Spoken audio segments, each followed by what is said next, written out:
الحمدللہ رب العالمین والصلاة والسلام علی سید المرسلین اما بعد فاعوذ باللہ من الشیطان الرجیم بسم اللہ الرحمن الرحیم۔ یہ مقدمہ قرآن مجید اور اس کی تفسیر سے متعلق چند اہم اور ضروری باتوں پر مشتمل ہے اور اسے 3 ابواب میں تقسیم کیا گیا ہے۔ پہلا باب قرآن کریم کا تعارف، اس کی عظمت اور فضیلت اور تلاوت کے فضائل و آداب وغیرہ کا بیان۔ آج ہم قرآن مجید کا مختصر تعارف سنیں گے۔ قرآن کریم اس رب عظیم عز و جل کا بے مثل کلام ہے جو اکیلا معبود، تنہا خالق اور ساری کائنات کا حقیقی مالک ہے۔ وہی تمام جہانوں کو پالنے والا اور پوری کائنات کے نظام کو مربوط ترین انداز میں چلانے والا ہے۔ دنیا و آخرت کی ہر بھلائی حقیقی طور پر اسی کے دست قدرت میں ہے اور وہ جسے جو چاہتا ہے عطا کرتا ہے اور جسے جس چیز سے چاہے محروم کر دیتا ہے۔ وہ جسے چاہے عزت دیتا اور جسے چاہے ذلت اور رسوائی سے دوچار کر دیتا ہے۔ وہ جسے چاہے ہدایت دیتا اور جسے چاہے گمراہ کر دیتا ہے۔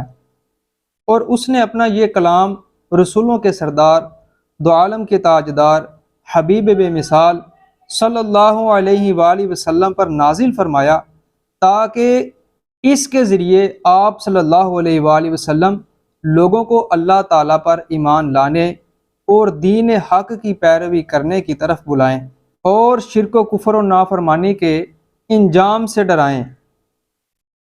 لوگوں کو کفر و شرک اور گناہوں کے تاریک راستوں سے نکال کر ایمان اور اسلام کے روشن اور مستقیم راستے کی طرف ہدایت دیں اور ان کے لیے دنیا اور آخرت میں فلاح و کامرانی کی راہیں آسان فرمائیں۔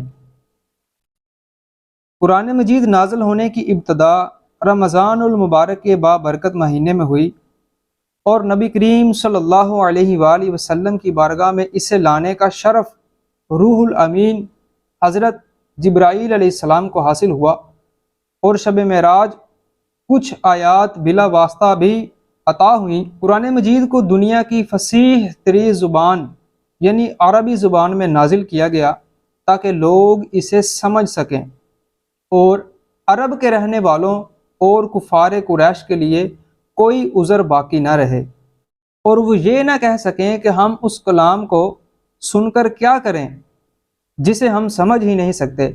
قرآن مجید کو تورات اور انجیل کی طرح ایک ہی مرتبہ نہیں اتارا گیا بلکہ حالات و واقعات کے حساب سے تھوڑا تھوڑا کر کے تقریباً 23 سال کے عرصے میں اسے نازل کیا گیا تاکہ اس کے احکام پر عمل کرنا مسلمانوں پر بھاری نہ پڑے اور نبی کریم صلی اللہ علیہ وآلہ وسلم کے قلب اطہر کو مضبوطی حاصل ہو۔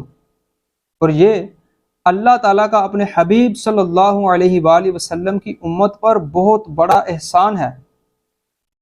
قرآن عظیم کے کثیر اسماء ہیں جو کہ اس کتاب کی عظمت و شرف کی دلیل ہیں۔